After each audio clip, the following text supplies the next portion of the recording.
Welcome to the 10-Minute Life Lesson Podcast. My name is Jay Cleveland Payne. I train people for improved personal and professional development, offering my assistance to those ready to develop their goals into tangible, focused, and achievable plans of action. And this podcast is one of the tools I use to accomplish my mission. Generally, when the timer hits 9 minutes and 59 seconds on this recording, you'll have a fully developed life lesson that you can take with you and begin to implement immediately. And if this week's lesson has a ring of familiar, then it's probably a reinforcement of a life change you've already started to implement. This podcast falls under the umbrella of my greater personal development efforts, all under the Your Better You brand. For more information on accountability coaching or to gain access to tools, tricks, and life hacks, visit yourbetteryou.info. Thank you for joining me on this journey today. Now, here is this week's life lesson. Let's just start off by saying that this is a definite do as I say, not as exactly as I do episode, because the topic for today is about taking a break, finding a way to finally push yourself away from the table and move away from all that work or all that responsibility for a good period of time, because we all know that we all get tired. And especially at the time of the year this is being recorded, for this episode originally being released a few weeks before Christmas, things get really, really crazy, and you really need to get away from people, even though you're preparing to be around people in the next couple of days. And you need to get away from just the general craziness of just life itself. But if you're a person like me, you like to be working, you like to be busy, you like to be engaged, and fun looks a lot like work. So do you still have to find a way to get away from the actual work to go have fun doing fun work?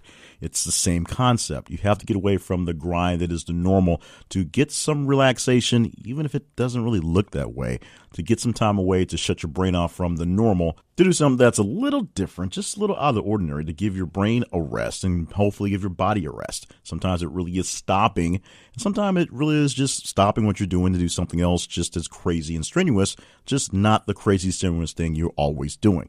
So I'm saying I have to apologize because I'm not following these steps to the T, but I am following these steps to get things in order so I have less of a stressful time in this holiday season. It just so happens that because of so many things happening, I can't get away at the moment. So I can't take a total stop, but I still have to manage my energy and time so that I don't let that stuff that must be done right now overtake it. So there will be plenty of times in your life where you'll have no problems, no complaints, no fights whatsoever about taking a good chunk of time off. But reality is something that important is going to be in the way.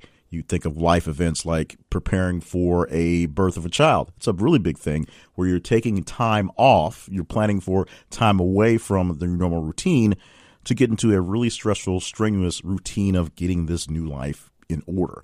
You think about the big vacation coming up, which may be a big ordeal, big stressor, and that big project that you have to get done so that you can pay for the big vacation. These things come around. So what do you do to finally get time away? And what am I going to do to try to at least eliminate as much of the extra stressful work that's coming up? Well, number one, let's use that baby analogy I used a moment ago.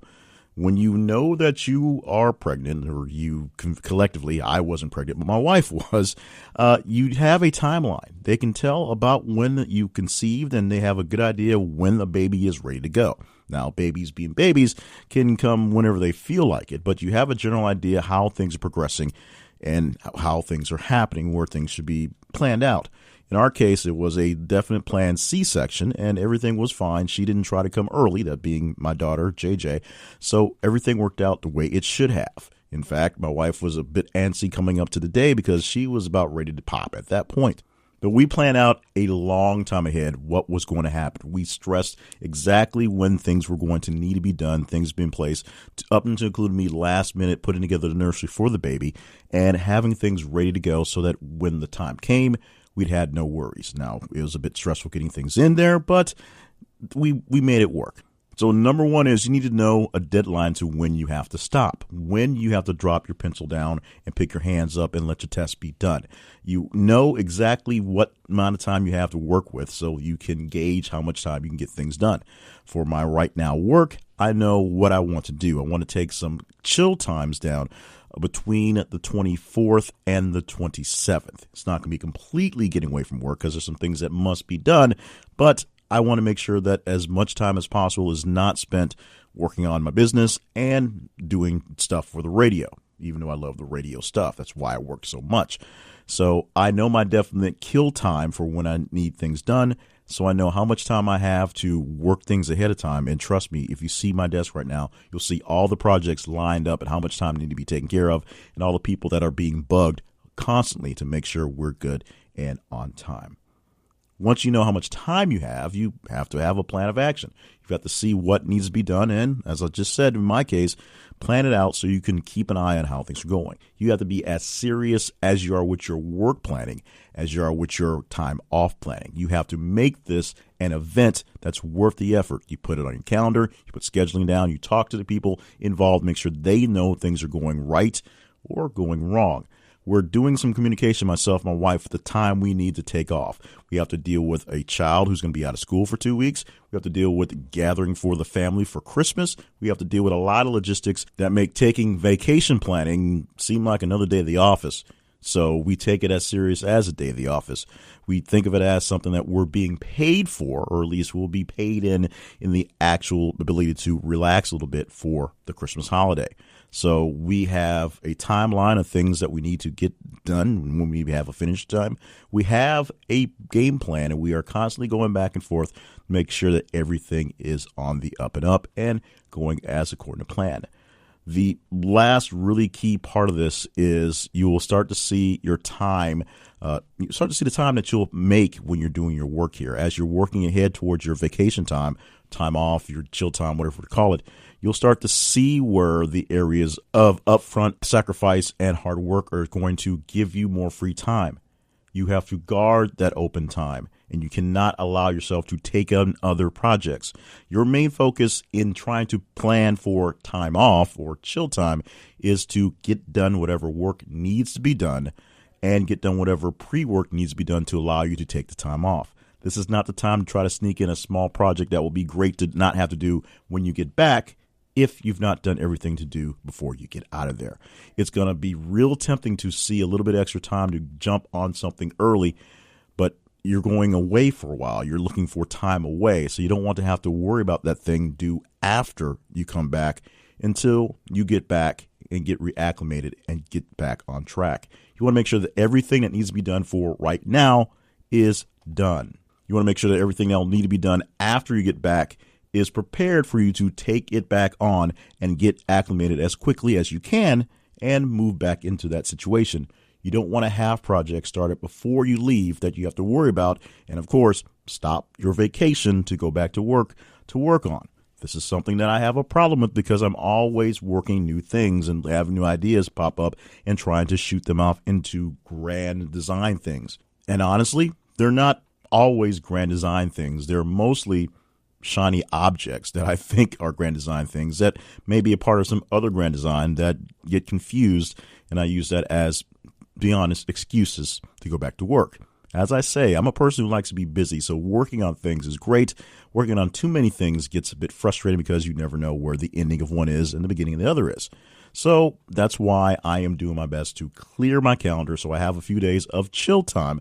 Not exactly complete time off because I don't do well with that, but I'm making sure that all the extra stuff is taken care of so that my time I'm going to lock in on the actual work, a little bit of radio time, a little bit of paperwork for the business. It is in a year after way, and then focus on the family. This is one of the first years in a long time that I've made big plans to do family things for a holiday, and I'm trying to stick to it. I'm trying to be a little bit better this year. So that's what you need to do. Number one, find out when your deadline is to get things done, i.e., when are you leaving for that time off, and figure out how much time between here and there it is and what you should do about it. Number two, get a good plan about what you should do about it and follow that plan. Number three, don't add pieces to the plan. Follow the plan that you have in place and keep that going. Don't try to add extra things into the mix. Get the stuff done that you know needs to be done before you leave, and things that are be cool to have started before you go, don't start them because they'll turn into something you'll think about in your time off. The most important thing about this is to realize you need the downtime, you need some time off, and to come to terms with what that means. And then put a plan in place and actually make that happen.